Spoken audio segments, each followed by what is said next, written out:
It's Dr. Tennant's Verbal Highs. Let's start the show with Lewis Tennant. Here we go. Guests and interviews that you're looking for with creators, innovators, and so much more. For all episodes and further info, verbalhighs.com is the place to go. All right, welcome to Dr. Tennant's Verbal Highs, a podcast which is podcasted from a kitchen bench in Kingsland, Auckland, New Zealand, Aotearoa. I stand here now, and I sat here yesterday with the first guest for, do you say 29? I say 2019, but I think everyone else says 2019, don't they? For 2019.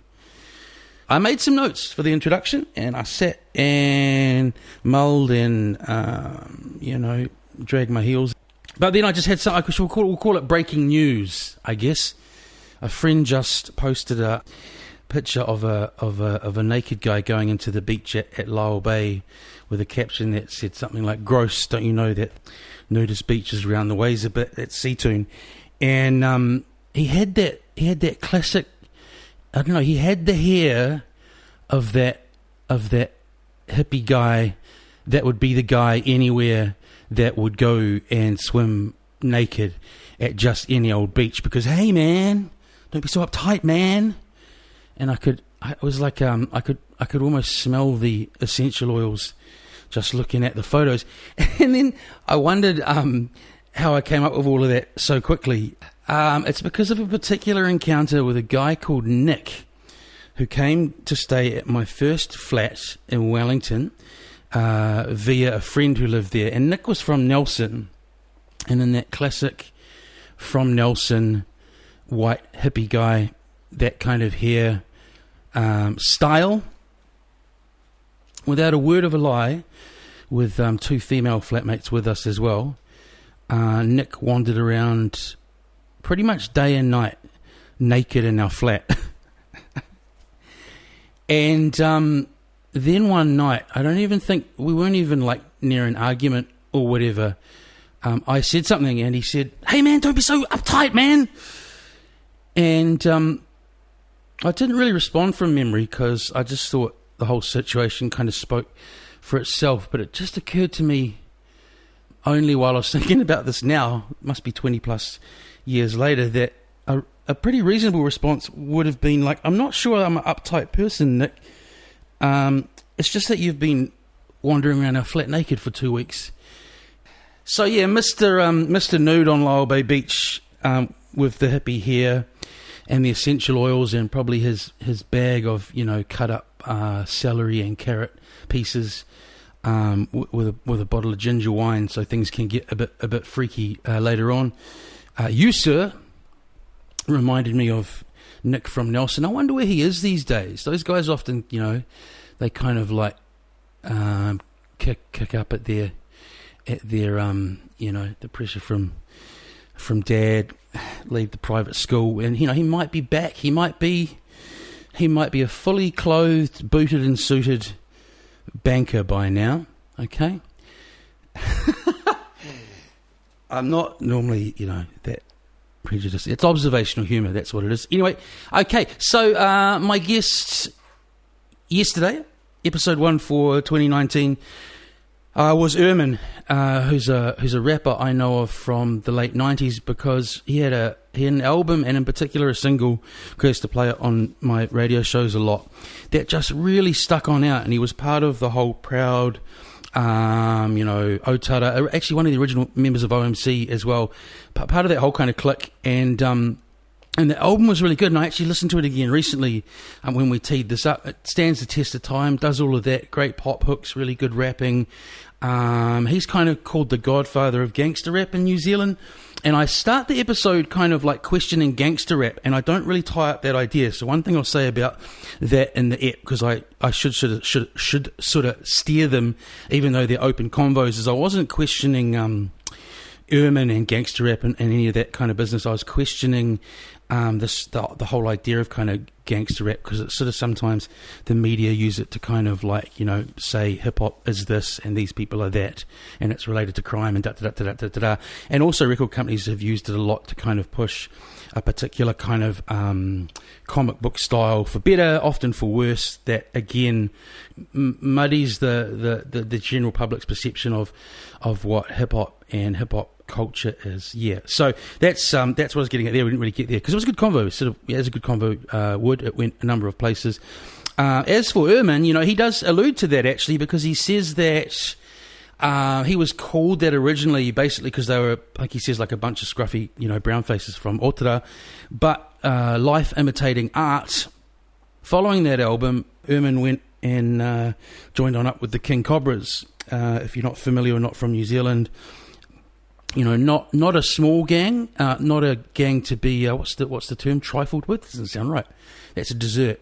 You know, a bunch of heavy hitters who have been years in the game. I'll let him talk about that. Ermehn was back because he does you know, crowd control and security for Rhythm and Vines. So we talk a little bit about that. Good ep, man. Lots of topics, really honest, and really brought home to me that the last few eps in particular have really captured the spirit of what I wanted to do initially when I started this show, and that's talk to a whole range of people about a whole lot of different lives and situations and pursuits, and, you know, you know, for a while there I had a bunch of older male DJs in a row, and I thought, oh, we're getting a bit siloed here, but it's been a real good mix lately. All right, Verbal Highs podcast on Facebook, Verbal Highs on Twitter. I have a website, verbalhighs.com. The latest episodes haven't had as many listens as I would have expected, and I think that's because I dumped so many in a row over a few days just before Christmas. So if you want to do me a little skinny, if you could like share an episode or two on your social media platform of choice, that would be choice. Verbal high straight down from up above. You've basically been babysitting for 3 days, eh? Babysitting 3 days. Pull the mic up. I never bother. I always know with rappers that the mic technique's going to be good. Yep. Project the voice. Dubhead's got a real thing for like how rappers grab the top of the mic. Yeah, we usually go here and sort of like a couple of fingers out. But I don't think Pat realises that gives you quite a distinct sound with your voice. You know, you hear when it's cupped over. Yeah. Anyway, how is R&B? Do you run all the security there? I don't run all the security there. I bring a crew down. So I've got a mate there that runs a big part of the security. Yeah. So must be a big operation, yeah, big operation. So he brings in like maybe 400 guards, and that's around the clock sort of thing. So he brings me in because I just specialise in mosh pit control, you know, pulling people out. Matt, that'd be a great business card, eh? Yeah. So that's what I basically just do is barrier control, crowd control, bodyguard work, all that. How do you specialise in mosh pit control? Catching people, looking for signs for people who might be in the barrier for too long, not realising it because they're down with influence. Yeah. And you like, there was this girl, and she had like boobs the size of big giant watermelons, like huge watermelons you see at Otara Flea Market. So she was in the front of the barrier. Health and safety issue right there. And so she was quite short, so she had her boobs hanging over the barrier. And every time I walked past her, they seemed to get bigger. And they looked bigger because she had like 10,000 people behind her pushing her up against right. the barrier. They were going like poached eggs. They were getting, they were getting bigger. And then like probably about 2 hours later, I walked past and I didn't see her. And I was going, oh, she must have gone. But all I could see was her hand. So we had to dig down and pull her up. And by then she was just dead weight. And her boobs probably weighed about 20 kgs What, she'd each. fainted? She had fainted. Wow. Yeah. So, I mean, it's had, fuck, that festival's like a rite of passage for, because I teach now, and a lot of, like my students, like, they could book like a glove puppet to DJ there, and people just buy tickets because it's it's like what you do. But I was going to say, it's had different raps over the year, like crowd wise and stuff. Has it chilled out a bit since they stopped that kind of like crazy beach camp down the road? Or it's chilled out heaps. Like when they had the big riots with the beach down the beach, and that's when I came on the scene. So I came on the scene, and afterwards, afterwards they started bringing in the big guns and stuff. So I went down by myself. I sussed it out, checking out the mosh pit, checking how they run things with security and stuff. Yeah, and just pretty much just learning, just observing, and then I started to do the mosh pits, and then I just started bringing crew down. So this year I took down not from Perth. No, from Auckland. Oh yeah. So I'd bring down all the tough guys from Auckland City who were available at the time. Sometimes I didn't get the ones I wanted, and I sort of got the third tier down. But you got to. I know I'm preaching to the choir here. You got to be tough, but not be a dick about it, right? Nothing worse than like asshole security. Well, what I mean by tough is just have a presence. Yeah. Like a tough presence. You don't have to be tough. You just DFWM. Yeah, just look tough. Yeah, just look tough, and you just give that look, and then everyone does what they're supposed to do. You could probably each year without any scientific equipment say exactly what's in the pills after standing up. Exactly. Yeah. Oh man, this ecstasy's back. Good to see. Yeah, it's back. A lot of the shit that we get through, because sometimes I jump on the searches, and so I'll be searching through and sort of just advising the new tricks on how to smuggle shit in. So kids are like they're smuggling it in the blow up mattresses, in fruit. So we're not allowed any liquid. You're not allowed any liquids. You come in empty bottles. Yeah. We check your wallet. Yeah, check everything.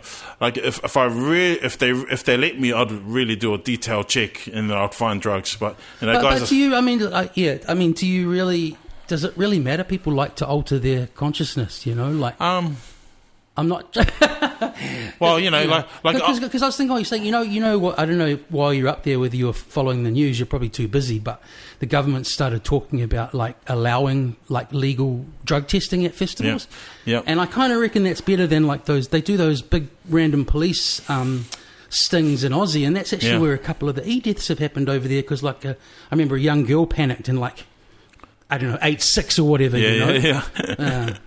You do like to search and seize? Yeah, we search and seize. Yeah. A lot of the kids are amateurs at hiding shit, and then you got the ones that are real good, and they'll I don't know, shove it up their ass or something like that. But yeah, the ones that have been doing it for a while, you're always going to get drugs in, regardless. But if we can get some of that shit out, then it's all good. We're seen to be doing our job. You heard it here, folks. The jail wallet's the only way to get stuff in. How? Okay. Yeah, straight up. Okay. Hey, I know you as Ermehn. I'll talk about how I used to play that tune from your first album a lot on my shows on Active. But do people call you Ermehn or Herman, bro? Both. They call me both. And is it Loto, your surname? Yeah, and Loto. What's and then I came across another surname, Sakaria. That's I sort of like too, but we just shortened it down to Loto. So my full name is Lero Loto Sakaria. So we just thought, just mum and dad, when they come over, they just shorten it down to Loto. Okay, we'll go with Ermehn. I'll just give you a brief intro. Is Otara raised rapper.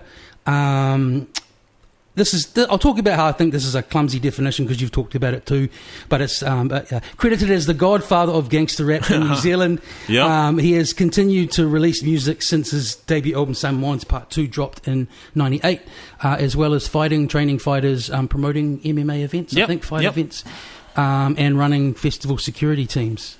How are you? Good, man. When are you back home? Like back to Aussie?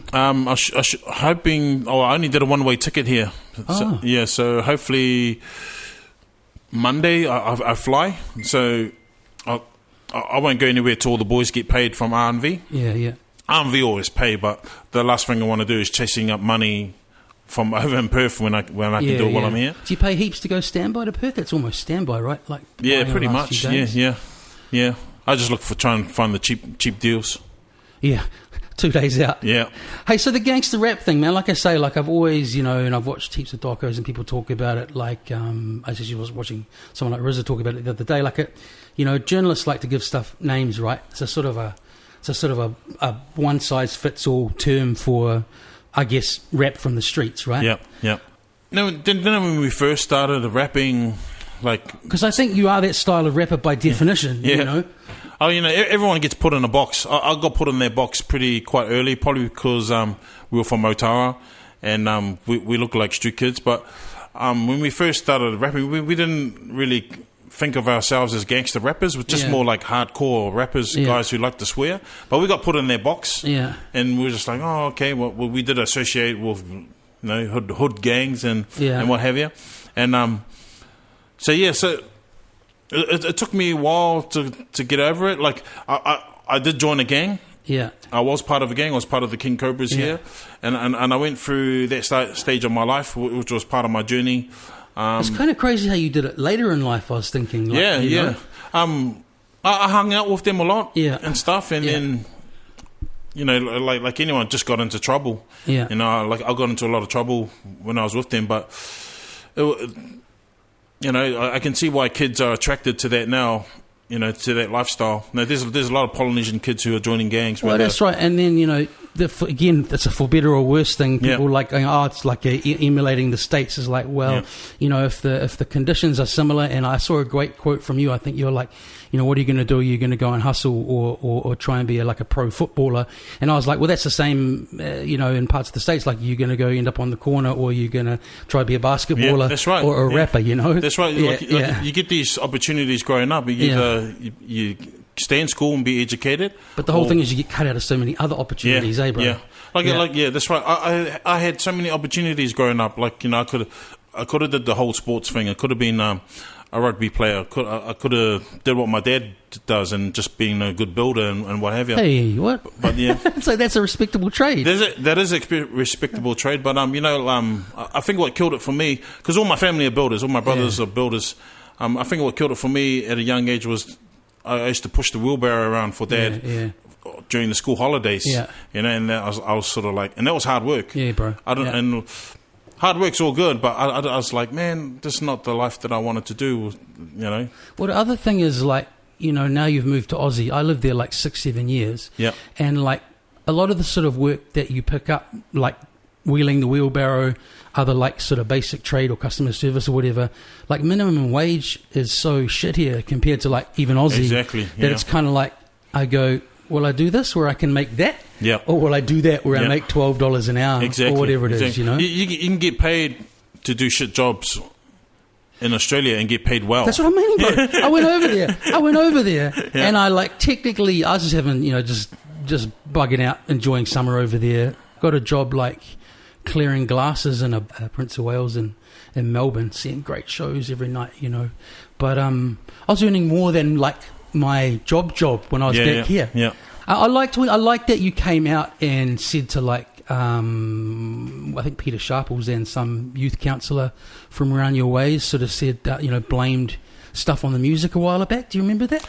Oh, I found an article and where you spoke up. You don't even remember that? No. In 2005, I think well, if you don't remember it, you don't. But they were sort of saying they were blaming a lot of South Auckland's troubles on rap. Which I thought was I do remember. A weird way around, eh? This when we had a big surge in youth gangs in South Auckland, especially in Otara. They were popping up like liquor stores on every corner, sort of thing. So it wasn't. And then they were trying to blame it on the music, but gangs have been around longer than hip hop. Yeah, especially in Aotearoa.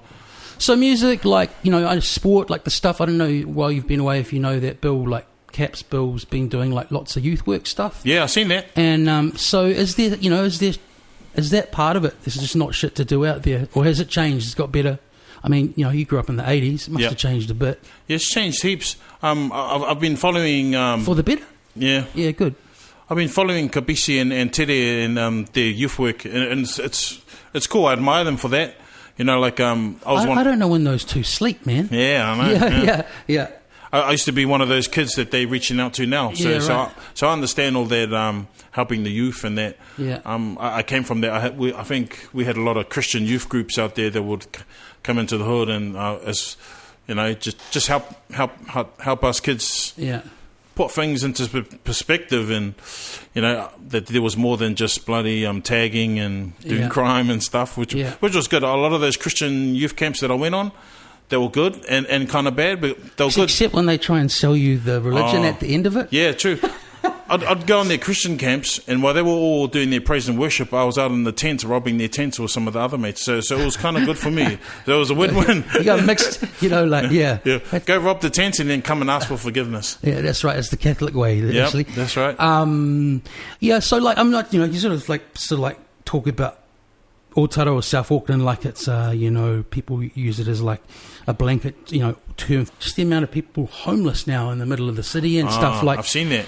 Have things got worse out where your roots are? Yeah, heaps worse. There's what is it, man? Just lack of work. I'd say it's more like a depression. Yeah. A lot of our people out there in South Auckland, I see them. They look depressed because they got nothing to look forward to. Yeah. So they fall in a slump. They might be falling out of relationships, falling into debt to the bloody loan shark. Yeah. There's a lot of social issues in South Auckland, and a lot of it's to do with drugs, with methamphetamine and what have you. It does affect families. Yeah. We've seen proof of that. And again, like not to always like lump it onto South Auckland. That sounds like I got a little half brother I haven't actually met. Long story, we won't go into. You don't need my life story, but I can tell from his Facebook posts and stuff. Like, he's doing the. Yeah. But I thought about it. It's like, well, what is there in small town New Zealand now? Like the freezing works closed years ago, the manufacturing closed years ago. Fish and Pikeals moving all their stuff overseas. Yeah. So you get these people with long days, and what do they say? Idle hands, and to the first album, because the album didn't come out till '98, but you've been performing for a while, right? Yeah, I'd been performing a while before then, before actually managed to put something out. Like it was just mainly at school, and just with a couple of mates when hip hop came into the hood. We had hip hop growing up, and then it was coming close to where our school years were almost over. Well, mine was over at Form 2. I dropped out at Form 2. I think I'm younger than you. I think it came around when I was about Standard 2, Standard 3, Beach Street, linoleum. I remember all those days. So growing up around older cousins and siblings and who had access to that type of music, they exposed that to me. And I was like, man, this was cool, and it sort of just rise something up inside me, and then I just gravitized towards it, and then it was sort of always on the back burner. It was in the front, back. So I still didn't know what I was or what I was doing or where was life leading me to. You say a bunch of mates, but it was a pretty famous bunch of mates music-wise, wasn't it? Weren't you in OMC for a minute? Yeah, I was in OMC for a minute. Yeah. It was pretty much a hip-hop group before Paulie took it on his own. Was it heaps of people at the beginning? Was it like a kind of Wu-Tang affair? Yeah, it was kind of, you could say that. There was kind of like, I think there was like 5 of us. Yeah. So we just, it was because Philip Fuimana's house was kind of like a halfway house, and whoever was there was, hey, this house is just write a verse, chuck it on, and then, did this when we born the OMC. Do you reckon, is Paulie one of those guys who just always had sort of charisma? Seemed to be, Yeah, he was always different from the guys that I normally hung out with. Like, I hung out with a lot of bad kids. Yeah. And he wasn't so much a bad kid, he was just different. Yeah. And I like to hang out with different people. Yeah. Well, I know, weird people. Yeah. That was always me, and he was cool, and I was like, man, this guy's, he's different. Yeah. He's not like me, so we weren't competing or nothing. Yeah. So do you remember when you first heard that record? I mean, it's an odd sounding record, bro. To this day, it's an odd record. Which one? That's not a diss. Which one? How Bizarre. It's just How Bizarre. Yeah, it is. It's just a trippy sounding record. Yeah. It doesn't really fit anywhere, but it totally works. Right? It's just all over the place. It's everywhere. Yeah, you still hear it around the world. Yeah. Did you read Simon's book? I looked at Simon's book, and I think I looked briefly through it, but nothing that I remember. Yeah. So OMC, and then I remember like on the Proud compilation, like something like it was Radio Backstab. I was Radio Backstab. You were. Yeah, I was Radio Backstab. Oh, that name came up because I was a funny guy. I was just always making jokes, and I thought, I just call myself Radio Backstab because I was always backstabbing all my friends, but in front of their face. But and that name sort of stuck, I don't know why it stuck. I just carried that name, and then How come I remember it? Did you have a verse on Proud on the OMC comp? Yeah, I had a couple verses on there. That's right. When I was first starting out. How was that tour? I mean, I know it's a long time ago, but people still talk about it. I still remember that tour like it was yesterday. Yeah. It felt like something was happening, eh? Yeah. Like Philip Fuimana when he took us all on tour. So there was about 40 guys. Yeah. And 5 girls. So those girls were, one of them was a sister and 2 girl dancers. Yeah. And I think the rest were like ones that cooked for us while we were on tour. Yeah. It was awesome. It was like, I'll always remember that. Like, not all of us. Where'd you guys go? Around unis, or where'd you go? We went around unis. You did orientation, small towns. Yeah. We hit every town in the South Island and in the North Island, and that was a big buzz to us because a lot of us had never been out South Auckland. Yeah. You know, like none of us, we've been to family trips to Rotorua or Hamilton or something, but nowhere past that. So start seeing the Hobbit stuff down there. Yeah, start seeing all this, man, this is where the Ku Klux Klan live. Yeah. And where it was coming from a place where we had islanders everywhere to a place where we'll spot the islander. Oh, yeah, South Island's still quite white, eh? It was white as. Like I think they still had like the skinheads and all that down there at that one time. Someone said, my phone, someone said to me that, a couple of people have said to me on the show that, like, a good thing about going to small towns, like I think a couple of comedians and like a musician have said it to me, is that often just everyone will go because there's something on in the town. Yeah. So you end up opening people's minds who wouldn't normally, go and see the show. That's true. When we walked into town, a lot of the Māoris and PIs who... granny tapping her foot.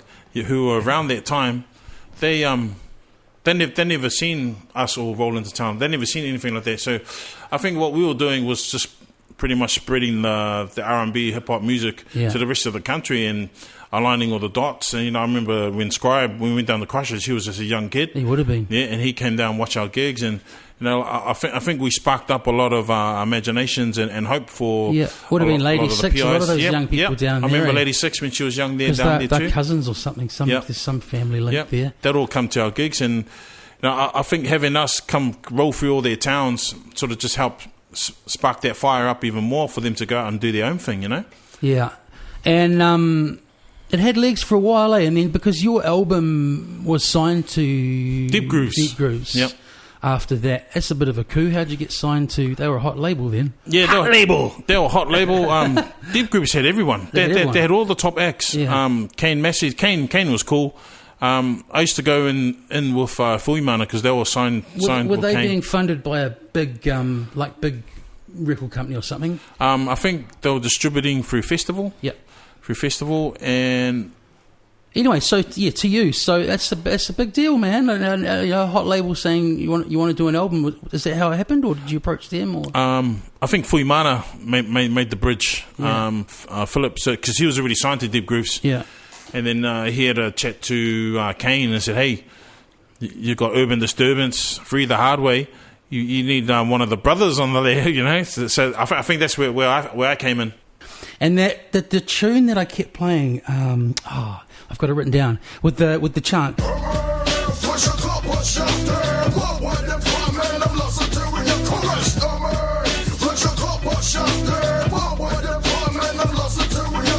I don't know if the field star on it. Yeah, with Kaz on it. Yeah. Was that the single, or was that just one I chanced upon? That was a single. That was a single. That was the first single off the album. Yeah. Yeah, we dropped that. That was fun. That was fun doing that track with because Kaz was pretty much new on the scene, and so new to the scene as a sense, and new to the Auckland scene. New to Auckland, yeah. Like he had a following down in Wellington. Yeah, he did. And all that. As soon as he came up here, and he jumped on with me, and then doors started opening for him as well. Even if you didn't know hip hop. Yeah. He's a Wellington identity. Yeah, yep. He used to play chess. He used to like playing chess in Manners Mall. Yeah. Couldn't miss him with the throw and the chessboard. I think he was with Cos, who was the founder of Foot Soldiers. And at one time they were Rough Opinion. Yeah, that's right. Back then, Yeah, it's kind of that middle crossover. And how'd the album go? Did you tour off that? I didn't tour off the album. Like, I did a lot of gigs locally. and stuff. I went to Aussie once, Sydney once to perform, and I think I just got drunk, did one song, and then walked off. And everyone was just like, I think that the reason why, because it was more like it was like a someone having an art exhibition kind of crowd. What do you mean? Like sort of nerdy student radio-y kind of, no? It was like going to an art gallery and the crowd there all drinking wine. And who booked you there? Kane. And I just got a real stink vibe off them, and I was like, fuck, these guys suck. Yeah. So I think I just did one track, and I said, fuck it. Where's this? I missed this. This is one show you're talking about. There's one show in Sydney.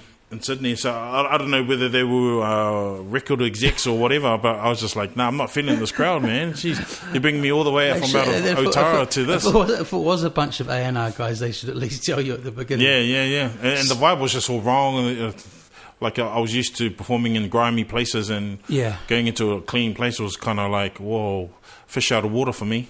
Submariner did make most of the beats on it, eh? He made all of them. How does that? That's another guy. When does he sleep? Like he made so many seminal albums around then and on. Eh? I think after I did my thing with Submariner, like I think I was. No, Kane sort of hooked them up and gave him this project. Oh, get you to work with Ermehn. Yeah. After I started bringing more people to the studio and him, introducing with Manuel Bundy, Shay, Caps, Field Style, then the doors started opening up for everybody, and everyone was just started networking. Yeah. And I've never really asked anyone about how Andy works, how Submariner works. Might be different with different kind of rappers and stuff. Although some producers have a real, one way they do things. But point of that is, like, do you kind of collaborate with him on how it's going to sound, or do you just this is the words, I want beats put to this? No, what I did is like I trusted Mariner. Yeah, and I would too. I heard a couple of his beats. Yeah. And he goes, what do you think of this? And I said, bro, you know what? You just make the beats. I'll listen to them. And if I like it, I'll just write to them. Yeah. And we worked well. And I think it was a bit taken back by that, because it was like, because a lot of musos like to have creative control over stuff. And for me, like because the last thing you want if there's only two of you is for the relationship to be, sometimes people just like, I don't really like that dude. Yeah. No, but he was cool. I just said, man, you do the beats, you come up with the beats. You know what my style of rapping is like. Yeah. And then he did that. And I've always worked like that with a lot of producers now. I was going to say, because you've kept making albums, like that whole game's changed since then. With most people though, hasn't it? Like often people just grab beats from here and here and here and here. There's more beat makers around.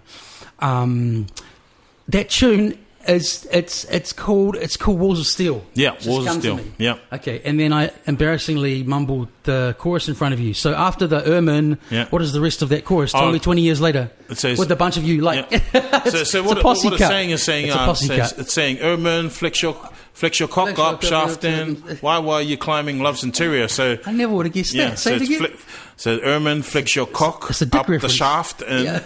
Why are you climbing love's interior? So he's talking about climbing up someone's vagina. Yeah. So, I never knew that. It's a love song. Yeah, it's a love song. And that's what it was. It was a love song.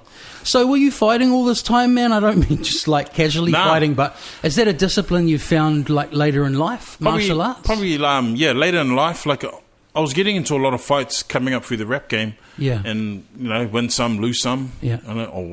Win some, learn some. Yeah. And, you're like, I got to improve my technique. Yeah, improve my technique. My hands were down. I was too used to rushing in and having rumbles with people, getting jumped by people. Yeah. But we joke like my understanding of martial arts is so that you don't have to pull that shit. So what's it done for you, man? Because you're not just a one discipline guy, right? You're what have you learned or practice? What do you practice? I teach Filipino mixed martial arts, which is stick and knife. So the reason why I picked up stick and knife was because I was doing security. I've never heard of Filipino MMA. It's like it's just like knife fighting, pretty much knife fighting. So it's called FMA. Yeah. So it's like a video game. It's like Double Dragon. Exactly. Okay. So the guys with the double sticks. Fight I had was Double Dragon, man. Yep. So Bruce Lee with the double sticks, all that shit. I do that shit and knife. knife work. And the reason why I did that was because of security work. Removing shit from people. Yeah, removing shit from people. Yeah. And a lot of the bars that I worked in, people were always getting bottled or had knives or had cue sticks. So it was, for me, it was a no-brainer. Oh, shit, I better learn how to use some weapons or defend off them or something. A lot of my mates did Muay Thai and MMA. And one of my mates come over from Aussie and he was showing me some MMA stuff, and we'd trade off, and then I'd show him some of the Filipino stuff, and then the MMA stuff just stuck to me, and I just liked it, and then started doing Brazilian Jiu-Jitsu. And have you taken all of these, like, you know, to real far level? Like, I've fought in the cage. I've done Muay Thai. I've fought in the cage. I've disarmed a lot of guys on the door or in festivals with knives and stuff and weapons. So I've been in some pretty heavy situations. So MMA, like, correct me if I'm wrong here, like, that's like an event that was developed. You know, obviously, everyone knows it's a combination of different fighting styles, but MMA as a sort of a activity or sport didn't really exist before those dudes came up with the idea of MMA events, right? They had Valetudo back in the day. So they did have cage fighting and no holds barred. Sort of before they made it like, MMA is a thing now. Are you really into the entertainment side of it, the big fights and stuff? I like watching it. I just like watching the fights. Rogan's got me into MMA. The hype, and that he's a good announcer, funny. Man. Yeah, he's mean. Yeah. What were you saying? The what? The hype. I'm not too. You know, I like watching the hype. It's entertaining, bro. You're right. I reckon they've taken the most they can from wrestling. Yep. Without it becoming cheesy and ridiculous. That's right. Because it's real fighting. Real fighting. It's ruined heavyweight boxing, right? Whoever talks about the heavyweight fight anymore? Yeah, true. Who's the heavyweight champ at the moment? Oh, anyone? Dante Wilder. Not Dante Wilder. He owns one of them. Yeah. What? And Joshua owns the other belts. Okay. Yeah. See, I would have known. I think it has. I think it's usurped today. Like people want to see MMA. Yeah, people want to see MMA. Yeah. Have you fought in competition events like that sort of style stuff? Are there big shows in New Zealand? I don't even know. Yeah, there's a lot of big shows in New Zealand and a lot of big shows over in Australia and around the world. Like nowadays, you can make a good living from. You know, it can be like the All Black of MMA or the All Black of Muay Thai or boxing.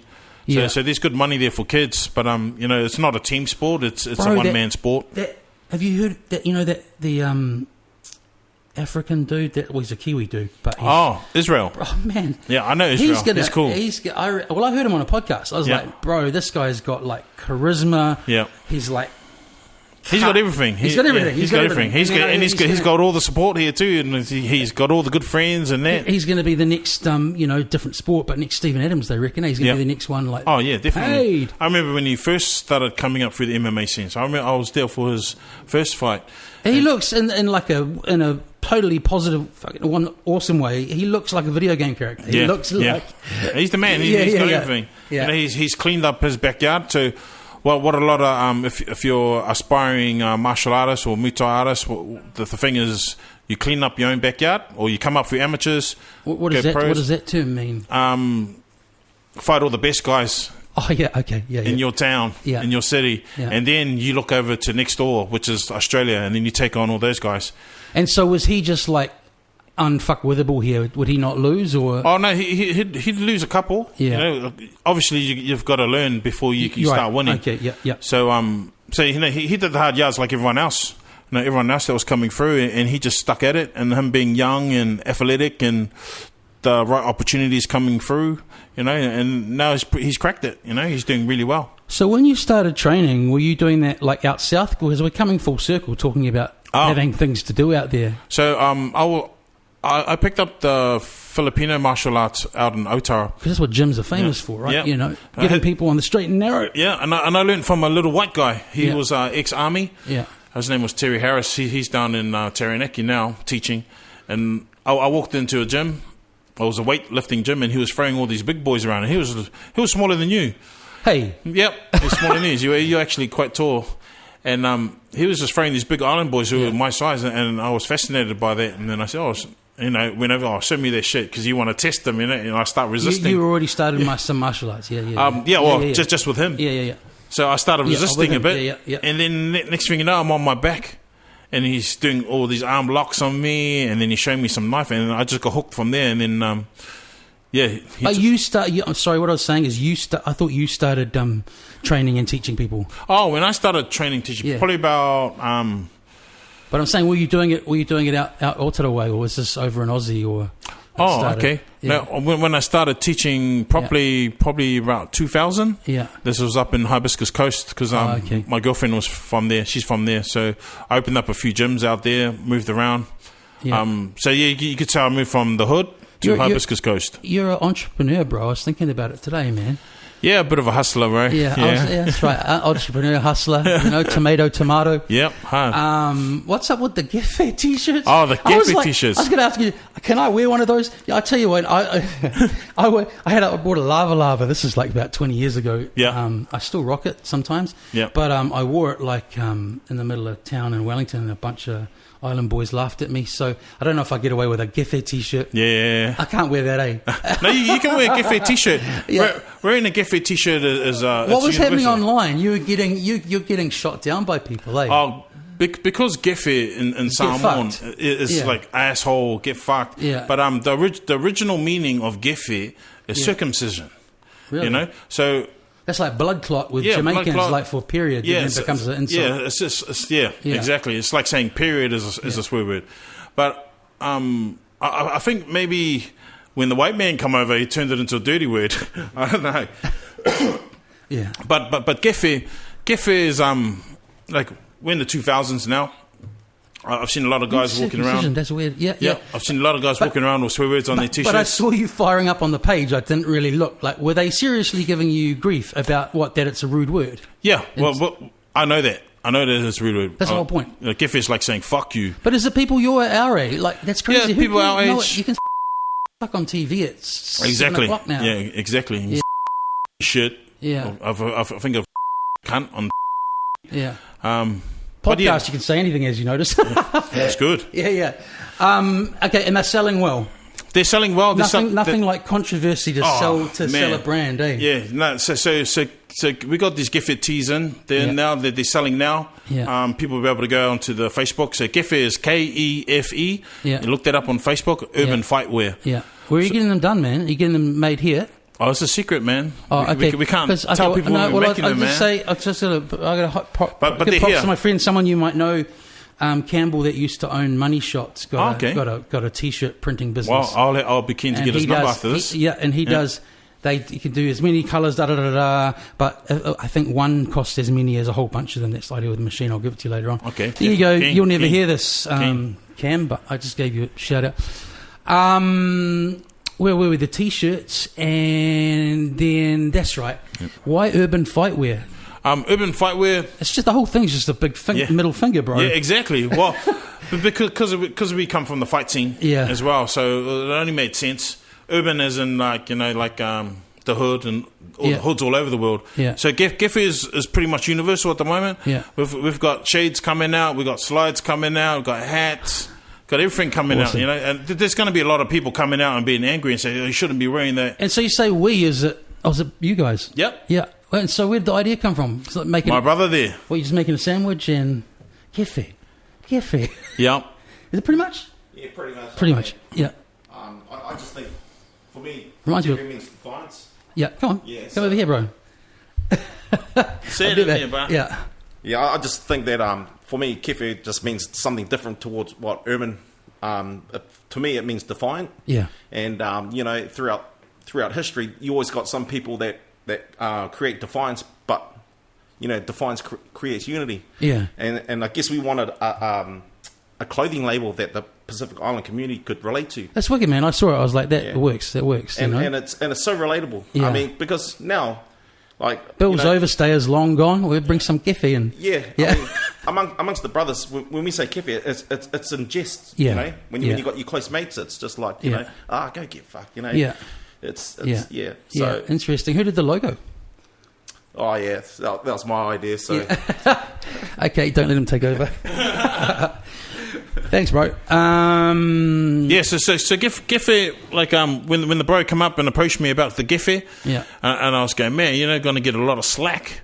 And then we got talking. He said, bro, I was the only person that could probably get away with doing it. It's free advertising, man. It's free promotion. No one get hurt. And with my with the hood credibility that I got, and I can carry it through. And as soon as I put it on my page, it just kind of just went on fire. And then everyone was just up in arms about it. And a lot of people were like, man, I want one. I want two. I want three. I said, we got more coming. Yeah. Well done. Hood credibility. You speak about this publicly, and it's interesting. So I'll ask you. You can say as much as you want. Like the KCs are no slouch of a gang. How did that end on up happening? As I say, I think pretty late in life compared to a lot of people. Yeah, I think just dollar or I joined up with them in my 20s. Yeah, probably mid-20s. Yeah, I joined up with them. Did the drugs things, did the hustling. Yeah, learn a lot more about entrepreneurship with them. Yeah, hustling, and the dangers that come with it. You know, I met a lot of good guys in there. There's a lot of them in there, and like in any gang, there's a lot of good and bad. Yeah, and I had to take that all in one stride. I'll tell you, man. My dad's. Let's say from a criminal background, I've not spent a lot of time with him, but as a result of occasional Sundays throughout my childhood, I've met various people from similar groups, and a lot of them are really smart. There's some fucking. It's like there's some clever people, man. Like there are. You go idle mind, go one way or the other. Yeah. And. You said you had a triad hit on you. That's no. I mean, I don't. So as I say, you probably don't want to go too much into it. But like, how does one just walk away, bro? It seems pretty It seems pretty unusual. It is unusual. Yeah. Like in other words, that through all of that, I'm sort of saying that you can walk around now and you know that you don't have any of that. I still walk around. I still walk around with a bullseye on my back. Like I still got to be wary of who I associate with in the criminal element. Yeah. But I just drew the curtain. Yep. There's no snipers out there. The whole thing when like anything is like a drug deal gone bad. Yeah. And a lot of drug deals went bad, and it just happened to be on my watch. And a lot of bad transactions through the Chinese come through. Yeah. How I got wind that they had put a hit on me was I had New Zealand what you call crime squad ring me. Police. Yeah. And I think at the time organised crime. Yeah. And I think at the time one of them was a Samoan. Yeah. He rung me on my phone. I don't know how he got my number, but then I they're guess the police. They did everything. Yeah. He told me, look, a burner. Yeah. He told me, look, would you like to come in? There's threats on your life. We've intercepted the person that's meant to be coming over and giving you a bullet in the head, sort of thing. Yeah. And I was like, nah. But I said, look, thanks for the heads up. And he goes, well, do you want to come in? I said, nah. But I said, I'll probably safer out in the hood, because if they're sending somebody out to get me, I can see who's coming, and all my friends are in the hood. Bro, for everything people say about the police, and for you being in a gang at the time, like that's the police being pretty good, man. Yeah, they're good. Because you imagine, I can imagine. Not all. We'll leave him to it. Yeah, not all cops are bad. Like I've met some bad cops, and I've met some good cops. Some people are. Some people are arseholes. Some aren't. Some are corrupt. Some aren't. Yeah. And they all have different jobs. So the bit I like the bit as I say, you go deep into all of it. But the last bit I'm interested in is like, was it like a crisis of conscience, or was it like, fuck, I got family coming on the way, or was it I just avoided, like, what made you go, I'm out?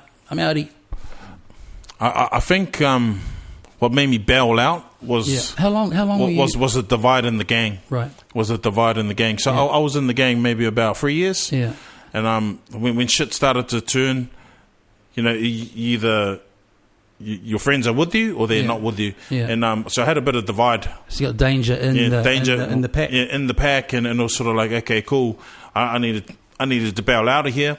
Yeah. So I think I pretty much just like, sweet, I'm off overseas. I went overseas. Good move. Went overseas for a little. I think for about 6 months. Yeah. And I come back, and a lot of a clear head, and a lot of people that I used to roll with Yeah. were either crackheads Yeah. or had gone inside and were snitching on people. Yeah.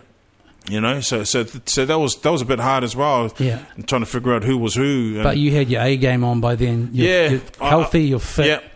clean, I don't know, whatever, Yeah, you know. I and sort it's of like- went to Samoa, detox there, and Yeah. you know, just put everything in perspective. Yeah. My mum wasn't well as well. Yeah. You know, like I think that was a learning curve for me as well. Like being in the gang and stuff. Like I could provide for my family and give them money and stuff. Yeah, and they knew where it was coming from. But Yeah, it's they like knew you where it was don't coming ask, from. Yeah. When my mum passed away, that was sort of the last straw. Sort of said to her, "No, I'll pull out of the gang," and I did. So you got know? to say that to her. That's good, Yeah. man. Yeah. Let's say that. Yeah. You know, the last thing any parent wants is to see their kids keep falling. And like I was falling, and if I hadn't, I'd still be falling. Well, the other thing you don't want on both ends is, a parent visiting you fucking in jail every few weeks. Exactly. Dad.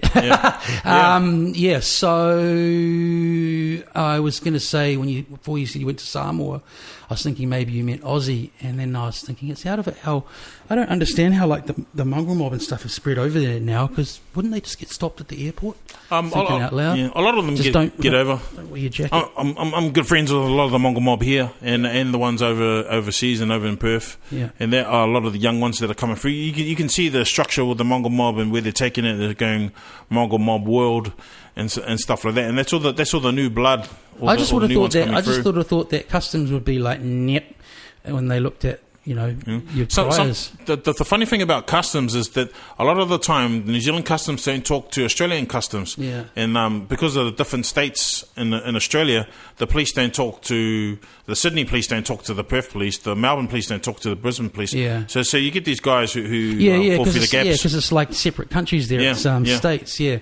I was going to say something around that.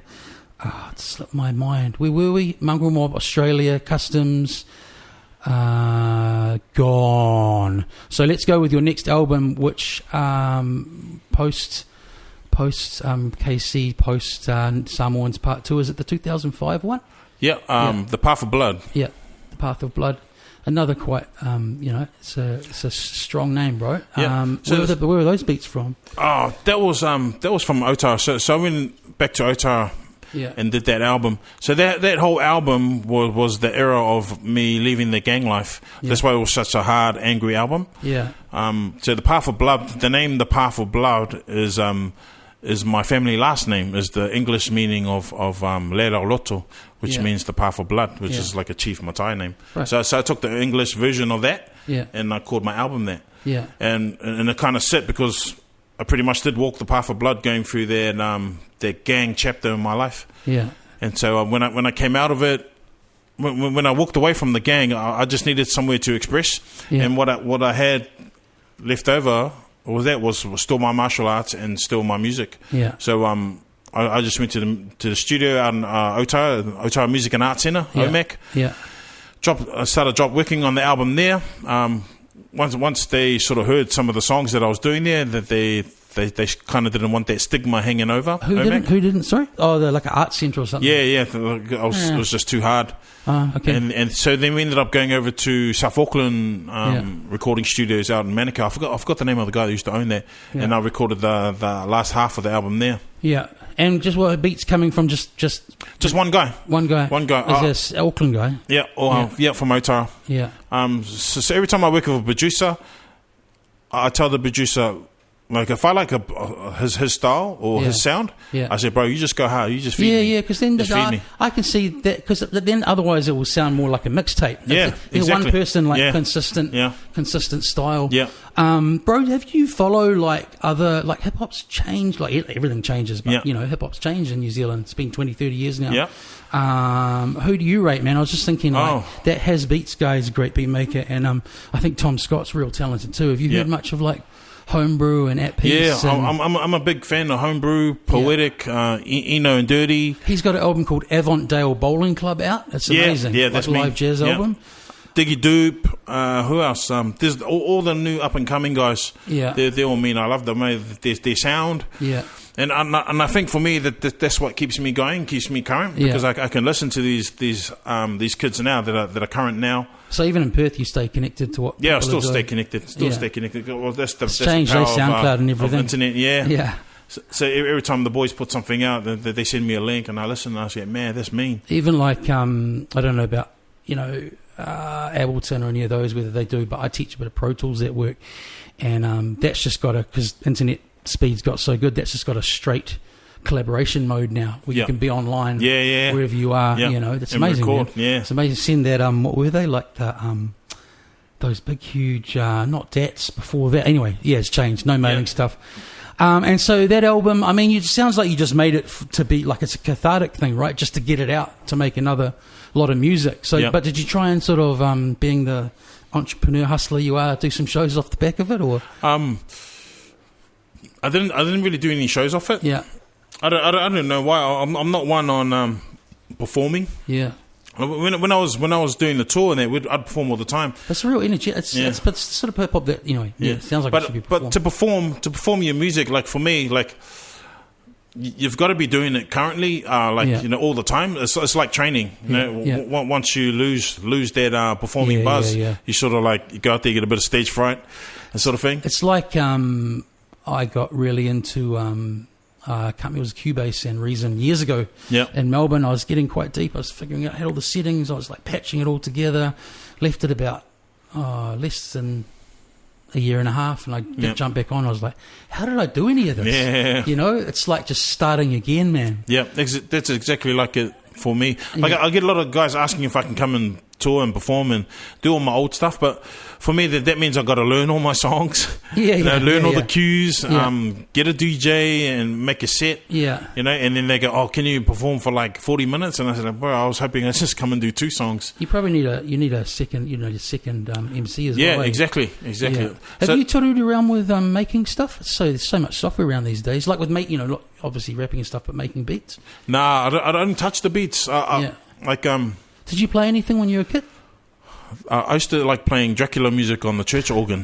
That's about it. That's about it, because that was the easiest thing I could do. I didn't play any instruments when I was younger. I just like writing stories and shit like that. And so I've always just stuck to my strengths.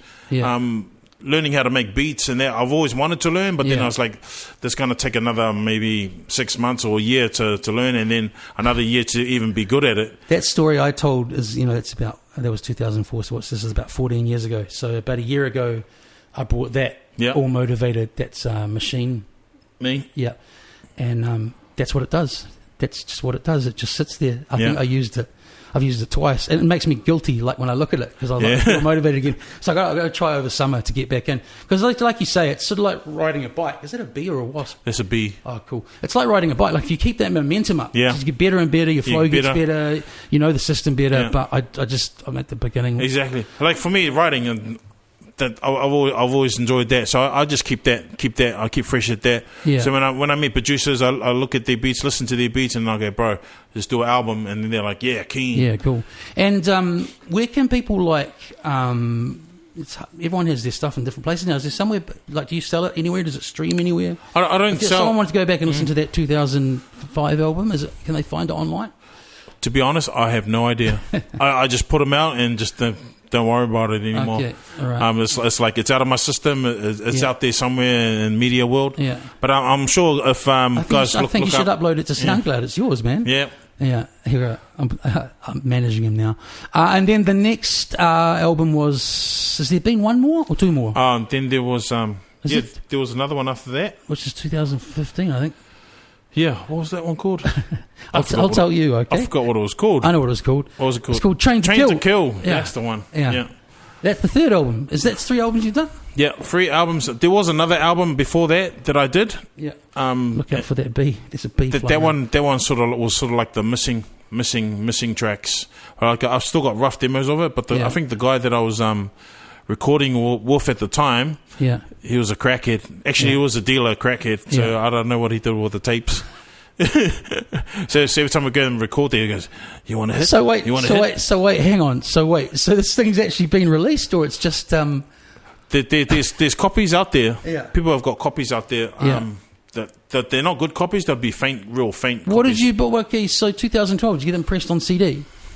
Real faint copies of. Yeah, it was like they were just finged on straight out of the studio and straight out there. But Okay. because I was doing stuff with 833 Records. Yeah. Um, Do you think you've got a box of the Path of Blood CDs anywhere? yeah, I have. I've got some in storage. Do you think if I like And I've got, hit you I've up, got you'd it on mail, vinyl. you'd Yeah, I've got it on you'd vinyl mail too. me one? Yeah, bro, definitely, Okay. definitely. Yeah. It should be online. It should I've be got somewhere. Bank Job on vinyl. Yeah, man. Oh, really?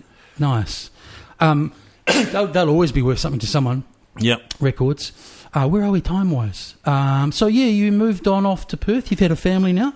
Yeah, had a family now.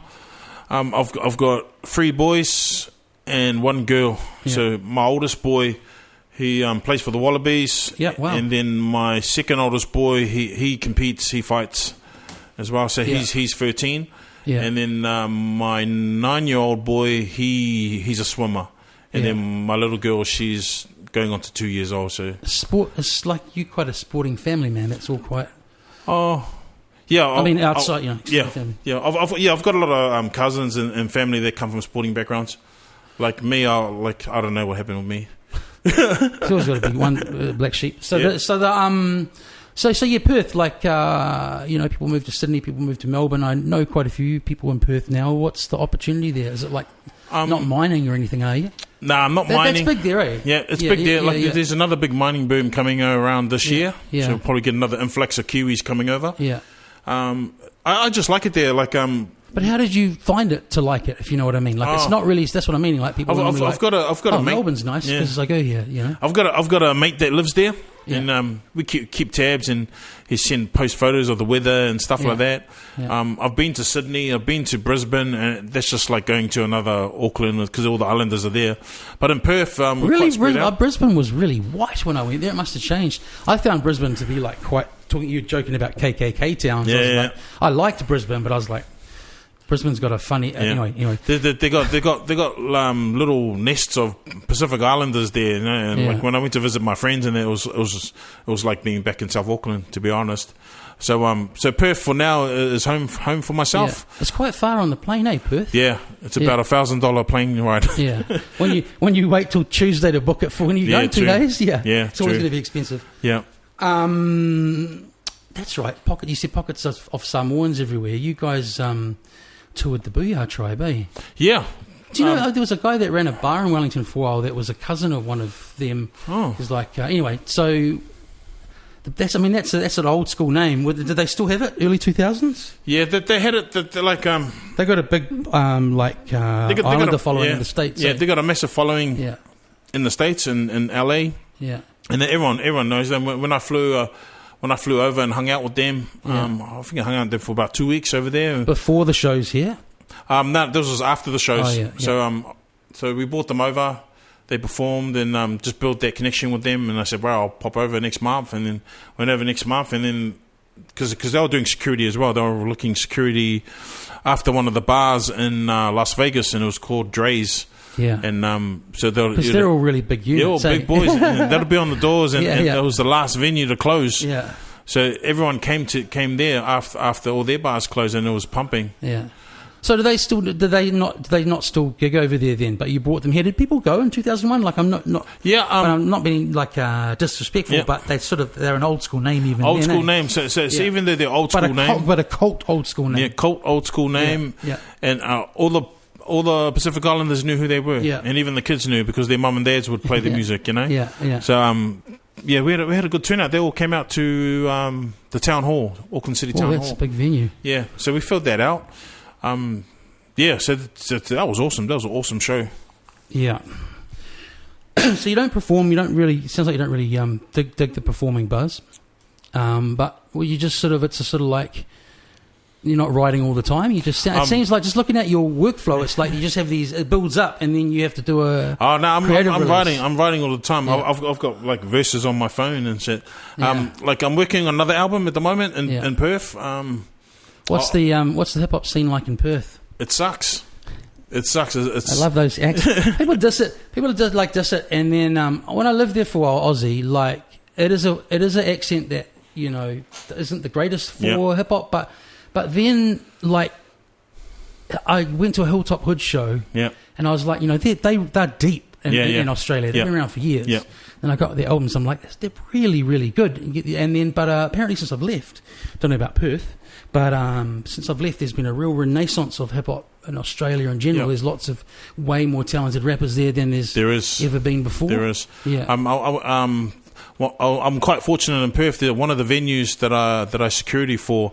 It's sort of like a hub for hip hop, so a lot of hip hop acts come through there, and a lot of local talents when they have. These shows are coming through. That's good. Yeah. So why'd you say it's shit before I just spouted off about Aussie hip hop? Because I think the nights that I went, they were all shit. Yeah. And then this one night I went, they were good. Yeah. So it's sort of, I must have went on an amateur night. But the other thing is like, how old are you now? You must be mid-40s? I'm 44. 44, right. So when you're our age, if you go to a new city, it's like you find a music scene when you're 20. Yeah. You just walk around, wave your hands, and you find all your brethren of your music. But that's right. It's not like, when you're working, you've got family and stuff, you're not going to find the crews and stuff. Eh? Nah.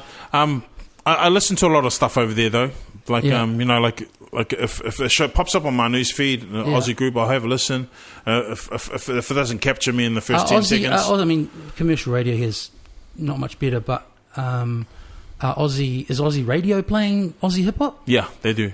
They do. Really? Yeah. Wow. I've like heard the equivalent of like the Edge and stuff are doing that. That's great. Yeah. I mean, I know Triple J would, but that's good because when I moved over there, and I'd like to think a bunch of us Kiwis who ended up around there in the same few years, we kind of, I think we were one part of changing Melbourne's kind of like DJ sound a bit, because no one was playing. Well, not many people were playing hip hop and reggae records and so on. No. And now it's it's a big thing over there. No, hip hop's quite big in Perth. Yeah. Like once again, a lot of the bars I go to, the DJs there's some good DJs there, and they play a lot of good hip hop there. Yeah. So there's little pockets where you can find all the real shit, and then all the commercial shit. Yeah. Yeah, no, they haven't got that. There's not enough of a Brown Brother based here. People have talked about that heaps. The Māori PI influence here. Off back to Perth, and back to the Doors, back to the fam in a few days. I'll probably go back and just kick it with the family and have a little holiday. My kids have like 8 weeks holiday there, so I've got to do a couple of weeks holiday with them. 8 weeks? Oh, yeah, school holidays. Yeah. Man, I remember when you were a kid, that felt like a year. Yeah. Oh, hey, thanks for agreeing to come in, bro. When I messaged you, I was sort of like, I was just pinging people I don't know at all. I know what I was going to finish up with you. I said to you, I made reference, like, because obviously you hadn't met me before, but I knew who you were. So when I went to the KRS-One talk, I spotted a bunch of people who was like, I know musically. What did you think of that whole tour, man? I thought it was one of the most kind of special things that's ever come here. Like, I thought his show was dope, man. And so many hip hop shows are, so many international touring shows are a bit whack. So he was cool. KRS-One, like it's KRS-One. I mean, he was, I think Wellington always had a bit more of an East Coast bent than Auckland. So I love his music. I grew up on KRS-One, so a lot of his music that come through, and just being able to see him in person and hear him speak, was awesome, And I had my son with me, and I said, "Son, that's KRS-One." And he goes, "Who's that?" It's the guy of the albums that we bought to sign. Yeah, you go, whoop, whoop. Yeah. I thought it was really masterful that next day how he some of the stuff he said some really interesting stuff. Some of it was a bit. Not nonsensical, wrong word. Some of it was a bit mystical, but he is so skilled in how he I don't know if you remember, it was kind of like a really good stand-up comedian. It was like 3 or 4 different sort of stories he started wove together. By the end, it was like significance of mums in hip hop and whatever else it was. Yeah, I like that part. Yeah, it was awesome. And he's scared of flying, eh? Yeah. So that he came out here on a boat. On the boat, cruise ship, just cruising around the world. Yeah, and it was a big deal because I saw Daryl DLT when they did. Why was he DJing? I can't remember. Anyway, before KRS-One was on, and Daryl's normally pretty hard to rattle, and I noticed his hands shaking with nerves as he was going to scratch because he's putting the cut in before KRS. That's right.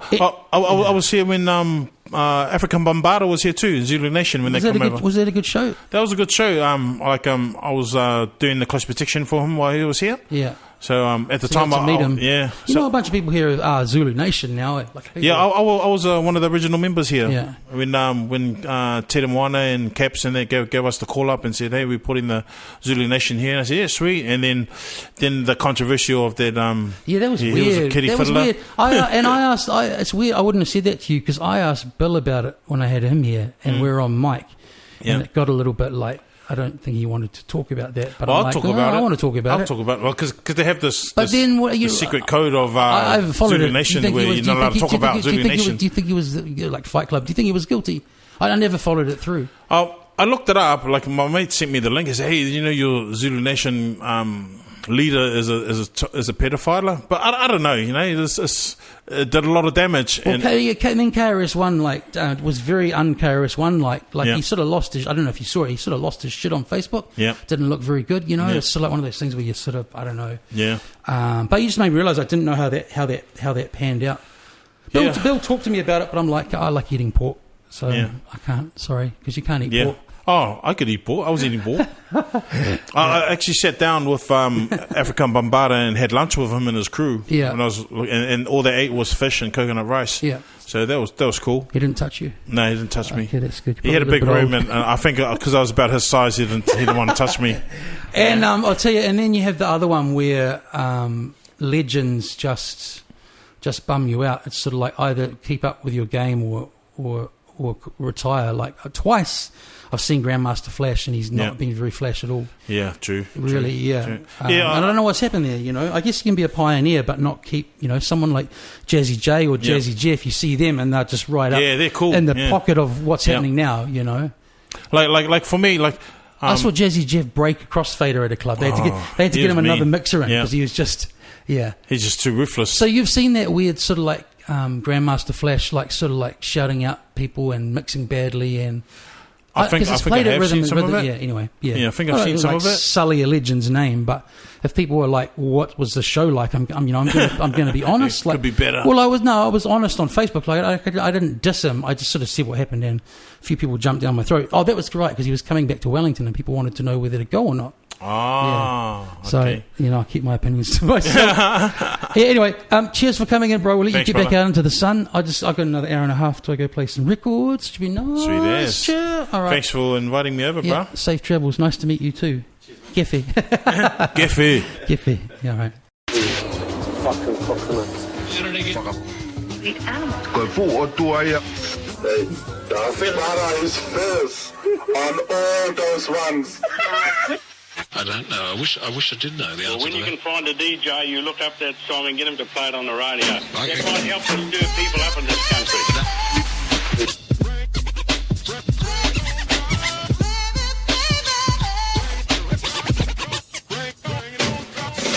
Push a couple shots there. What would the problem? I'm lost until we get chorus.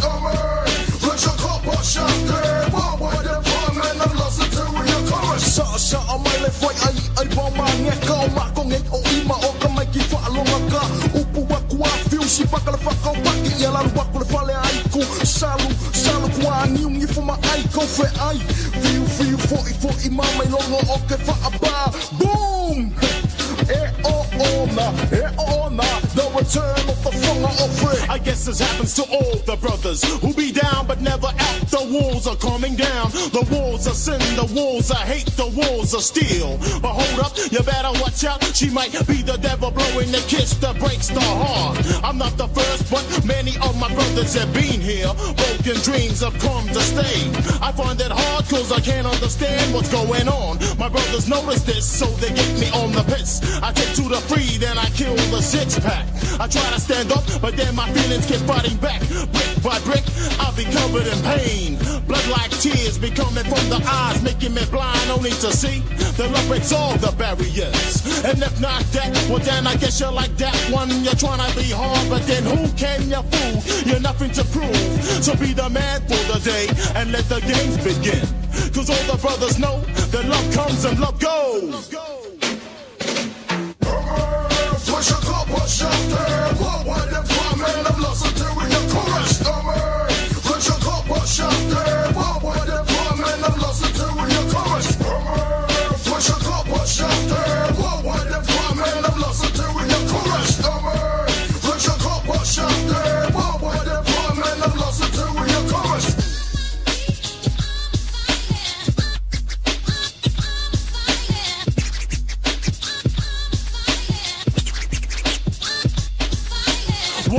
crumbling, keep stumbling to cope, makes the average mind scream. I'd rather be blind before she slips through my evening shade. Ask love, if he's the king, then take me back like Sade. Cause if I could, I'll put my heart on an arrow, pull back the strings, cause I know she's got the Cupid has retired and quickly left the building. A strong foundation can withhold any given storm, bringing concrete days like a greenness. Field star orator, bring back the chorus.